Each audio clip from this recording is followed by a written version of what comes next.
Welcome to the Center in the City podcast.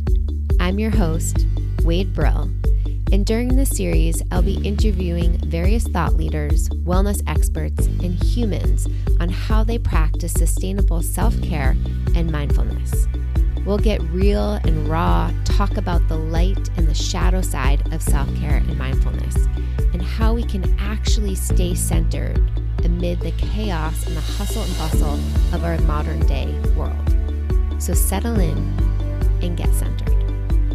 This podcast episode is brought to you by Centered in the City, a virtual on-demand self-care and mindfulness platform with over 200 different meditations, journaling prompts, nourishing recipes, and Pilates flows, all designed to support you feeling calm, focused, and energized as you live your life in this modern day world. For more information, head on over to centeredinthecity.org and claim your 7-day free trial. Welcome back to the Centered in the City podcast. Today I'm doing another solo episode, and as you can tell, I am still nursing a cold. So this will be a slightly more nasaled, raspy recording. And today we're talking about movement. One of the questions I get asked by friends over the years has been, how are you so consistent with movement? And, or wait, I want abs like yours, or whatever it is. And so I thought it would be helpful to just talk about my relationship to movement, to exercise, and how I've incorporated it into my life. I hope you take this episode on a walk or while you're cooking dinner or a bath, and just allow yourself to flow with my reflections, with my sharing. Notice what comes up for you. Notice what comes alive for you. And I hope you leave this episode with a lot of takeaways. So let's settle in and let's get centered.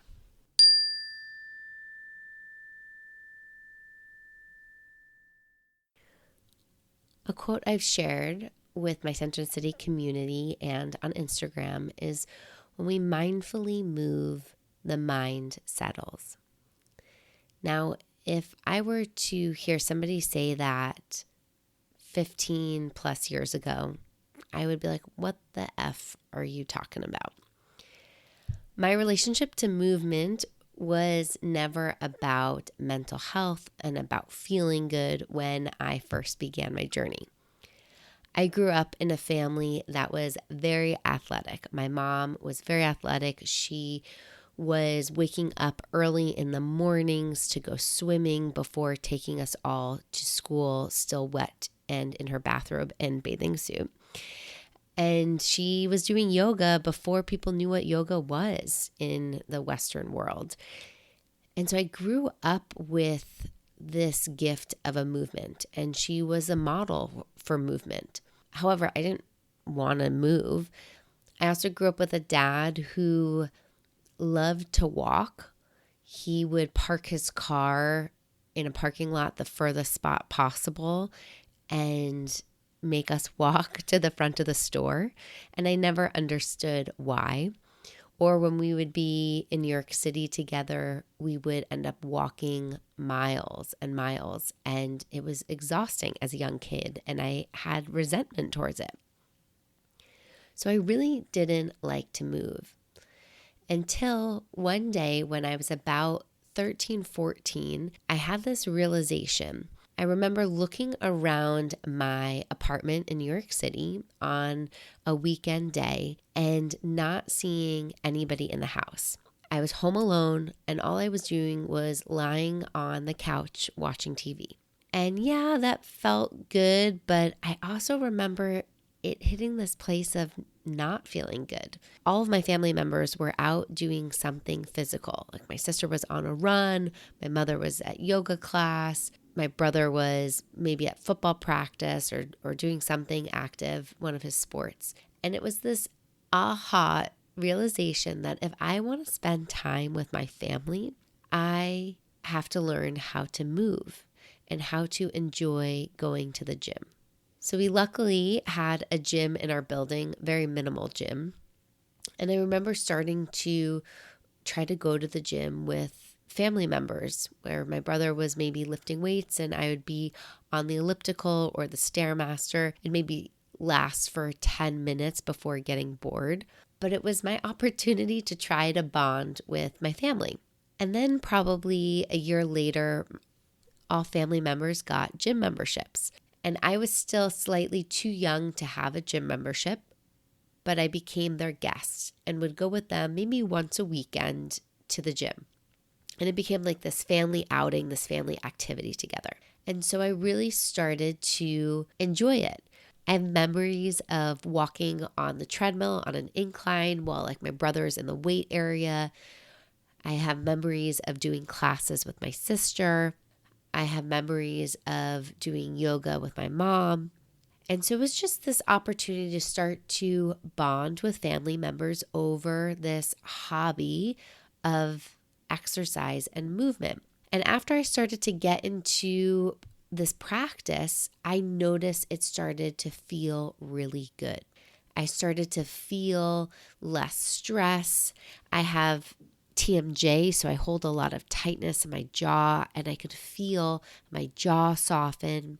I felt these happy endorphins floating through my body. And I was like, oh, this is great. I also noticed that I was hungrier, which I loved because I love food. And so it felt exciting to eat meals and really be able to enjoy them on a different level. And so this was a gateway to me getting into movement. It's interesting because my sister became a certified yoga teacher. My mom was deeply obsessed with yoga. Our Manny at the time, John, was a yoga teacher. So I grew up with a lot of yogis and I wanted my own thing. So I tried Pilates when I was 14 at my high school. My gym teacher was offering Pilates. She had recently just become certified and I fell in love. I loved how Pilates was all about finding stability and strength in the core and finding length in our limbs and in our spine and feeling like I could walk around like a ballerina. I loved how it felt to sit up tall and have this open posture and this sense of grounded presence that Pilates built within my body. I loved the mind-body connection that I really had to turn on awareness of these little muscles in my body and pay attention to what am I engaging to really move and go through these motions with control.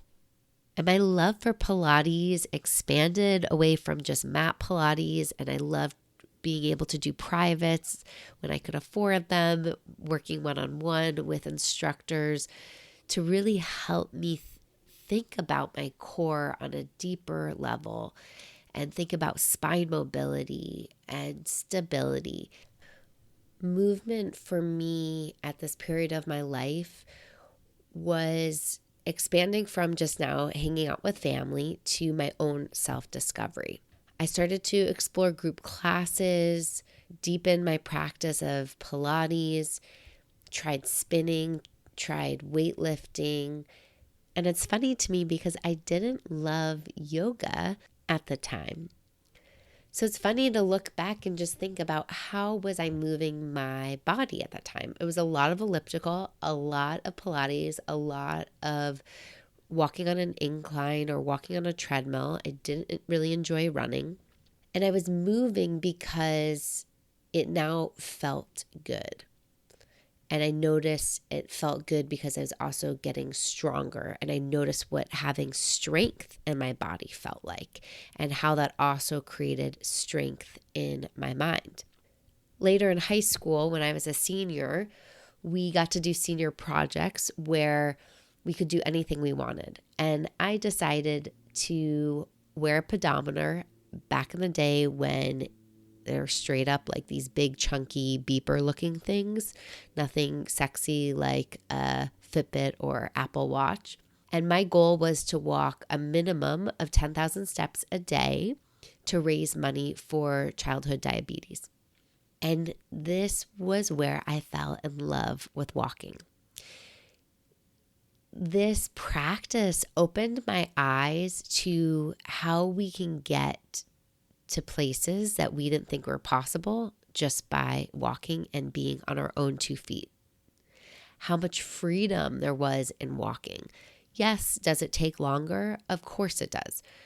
But I would find a way to make it worth it. And I noticed I started to walk home from school or walk to school. And yeah, it might take 30 minutes longer, but planning that in didn't bother me. I noticed how much better I felt when I got to school or when I walked home or when I walked those 10,000 steps a day. I noticed how much more connected and aware of my body I became.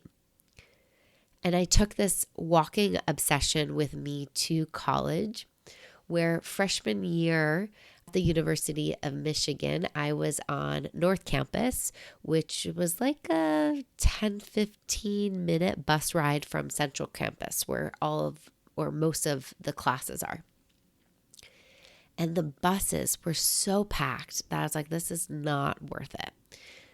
So I started walking to and from North to Central Campus. And I remember people being amazed when I told them that. It was like a 30-ish, 35-minute walk.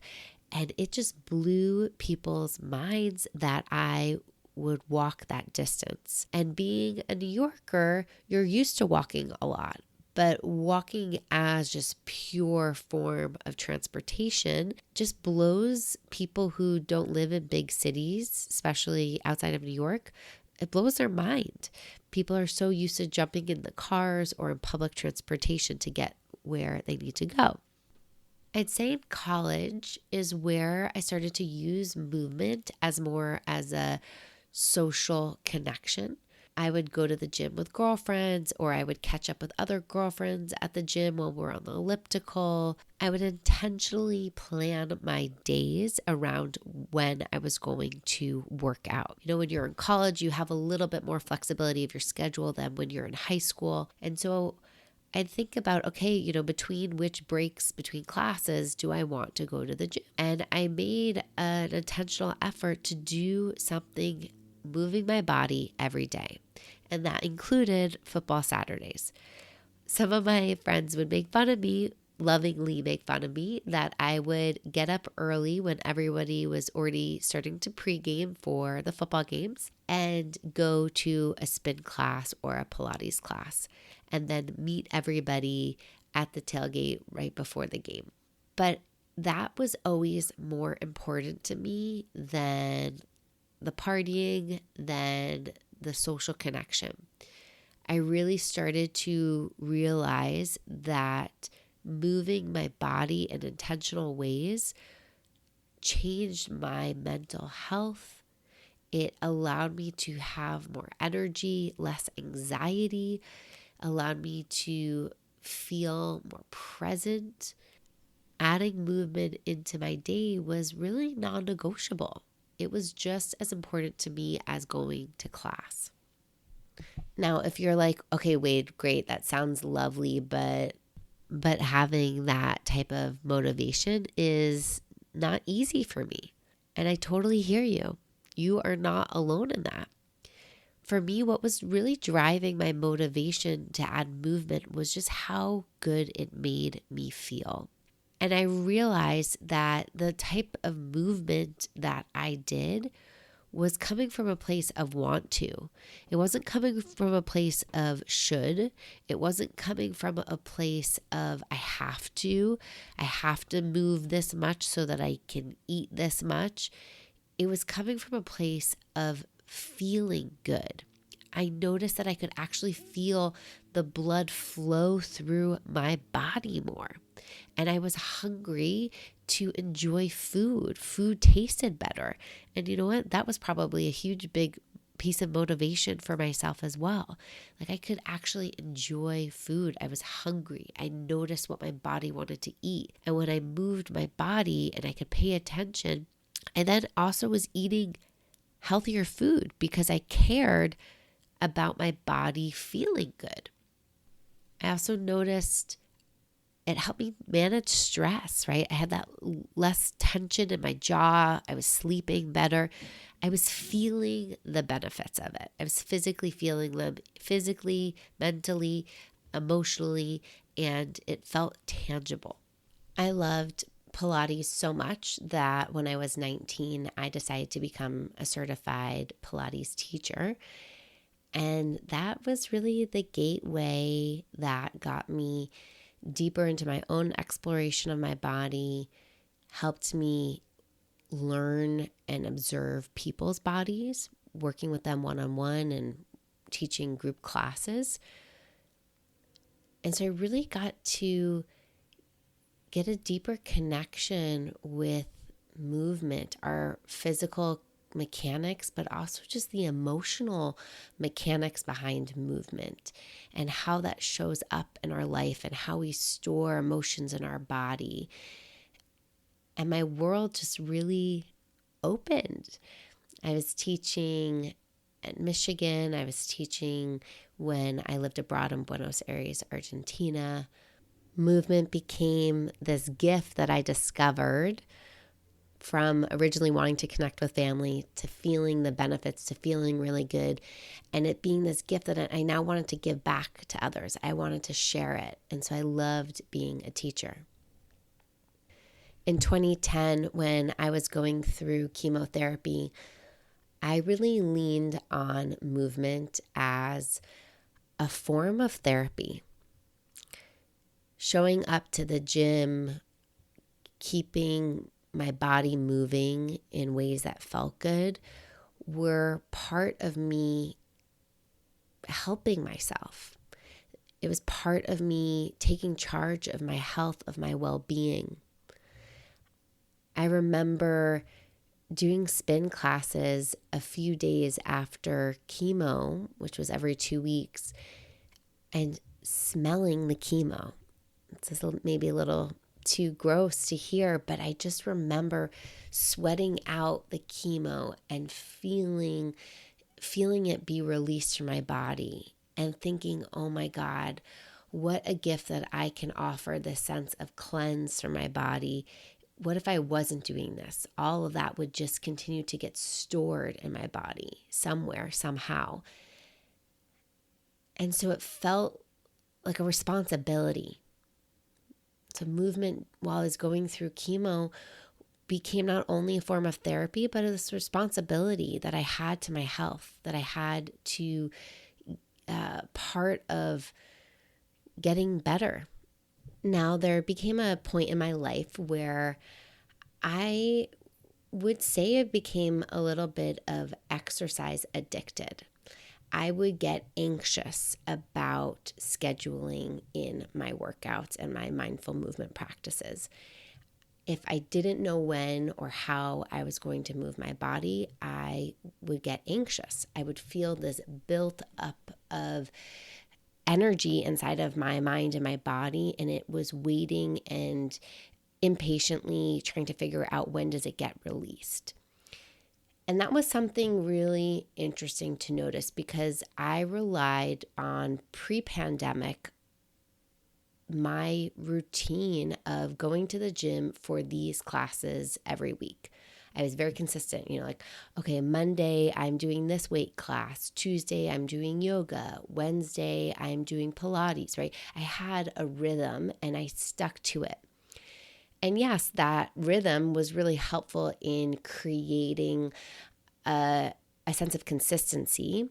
However, what I noticed after the pandemic was how much I kind of used that structure as autopilot. I had those classes scheduled in my weeks and planned meetings and client calls and events to the best of my ability around those classes because I saw that time as sacred, which is helpful in a certain way, but it became unhelpful, unskillful when I noticed it was kind of starting to control me. And the pandemic, having that rupture really helped me loosen the grip of this when am I going to work out anxiety?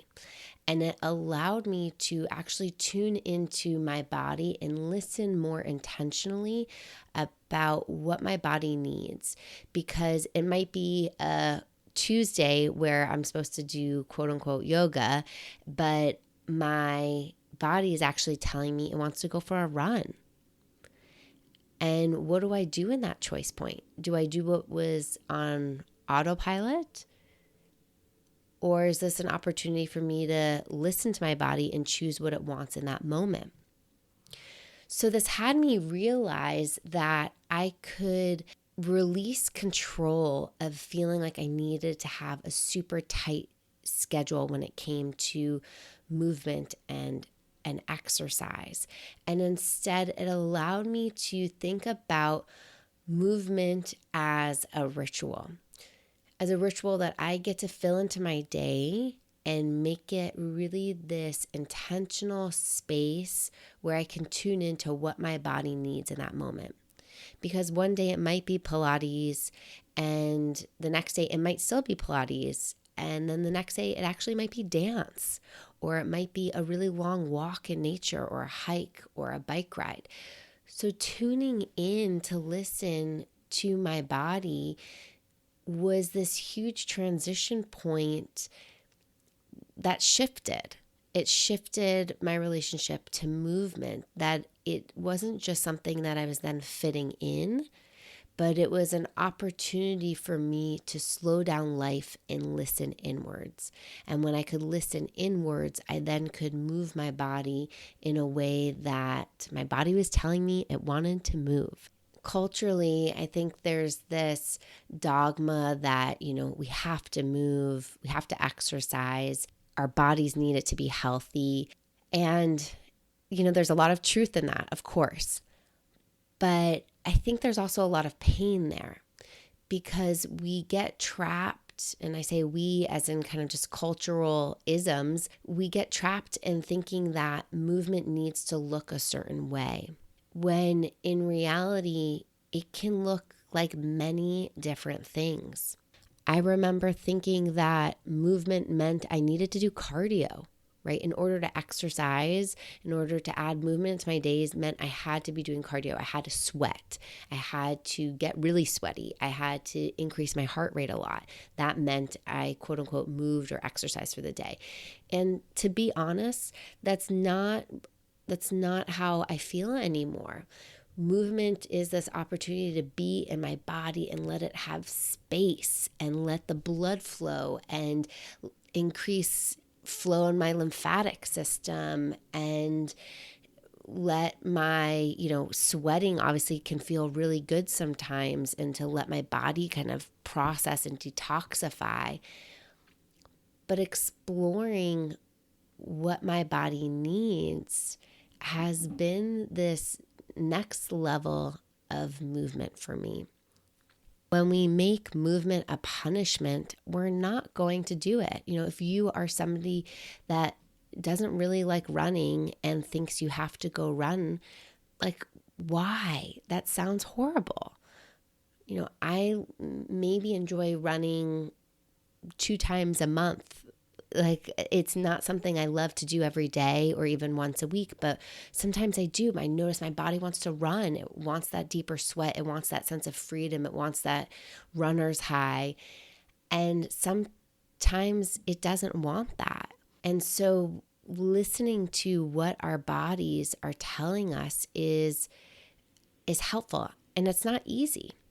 And part of the process that I've designed for Centered in the City membership and our online community is building this mindfulness ritual so that we do have the opportunity to slow down, tune in, and ask our body what it needs, what it wants, how it wants to be expressed. There's a lot of research out there around what helps people build habits and how do we really support people staying consistent with exercise. And there's, some studies that find that people will stay consistent for the trial, but then, a month later they drop off out of their exercise habit. And I think there's a lot of truth to that, because if we fall off of our practices, I think there's a lot of shame that comes with that for us. We think, oh, we're not good enough, or we feel like we failed, or we weren't perfect. And so it comes back to this place of feeling like we're starting at square one, when in reality, that's not the case. We can always begin again. Every day, every moment is an opportunity to choose ourselves and to choose what's going to support us feeling our best, and to choose our values and how we want to live in alignment with our life, with ourself. Research has suggested that the most successful habit building practices support some sort of, planning. You're planning what exercise or movement you're going to do. You have reminders set up, right? Those calendar reminders, or you have an accountability buddy who's going to join you in class. And then there's some reward at the end, right? There's something that gives you that dopamine hit to reward yourself, to remember, oh yeah, this feels good and I can keep doing that again. So that kind of cycle can be a supportive container. However, when we design a mindfulness-based ritual around movement, we go even deeper to think about your values, to think about your vision, to think about even potential obstacles that you get to navigate. And we get even a little bit more detailed so that it feels like you're moving again from a place of want and from a place of why it matters. Like for me, I move for my health. That is a biggest motivator for me, because I feel good mentally, emotionally, physically, and I know it's good for me. And I want to send that love, that sense of honor to this one mind, one body, one life that I have. And so when we connect really deeply to our values, to our sense of why, that draws a deeper intrinsic place of motivation. And it helps cut through the excuses of the mind, or we don't have time, or we feel lazy, or we're tired, or we don't have the money to move, or whatever else comes up. It cuts through those excuses and really connects us to a place of intrinsic motivation, from a place of gentle want, not from a place of striving, not from a place of have to. So let me pause here and welcome in some reflection questions for you. And just notice, like, what are your biggest obstacles when it comes to adding in mindful movement into your day? Exercise, if that's a word that feels better to you. What are some potential obstacles that you face? And ask yourself, what is your why? Why is adding in mindful movement important to you? What values of yours do you get to live and honor? What supports making mindful movement fun, enjoyable? How does your body typically like to move? Make a list, brainstorm. What makes it fun? Is it going with a friend or moving with a partner? Is it listening to certain types of music? Is it doing it outside, inside? Is it doing it at a certain type of time of day? And what makes it more enjoyable? Is it listening to a podcast? Is it doing a group class? Is it doing it virtually? Like, just tap in and get curious about yourself. Because when we ask ourselves these questions, when we gain awareness with reflection, with introspection, we then get some answers. We get some wisdom to help us make more intentional choices, help us design rituals and practices in our life that nourish us, that feel really good, that support us being our best, most authentic self from a place of inner honoring, not from a place of should or have to, not from a place of punishment, but from this place of want. So as we wind down today's episode, I'm curious to hear what's coming alive for you. As we step into the new year, just a few weeks away, normally there's this, cultural push of I'm going to get back to the gym, or I need to lose my winter weight, or I need to detox from all the holiday drinking and cheese eating and cookies.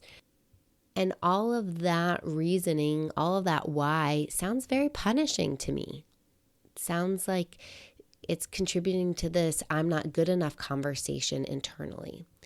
And I really welcome you to rewrite that and really explore, why is reconnecting or just more deeply connecting to your mindful movement practice important to you? What does it get to help you create in your life? Why do you want to prioritize it? And if you're looking for more support in how to create a ritual around this practice, sign up at centeredinthecity.org for your 7-day free trial. And through that free trial, I walk you through this ritual building process.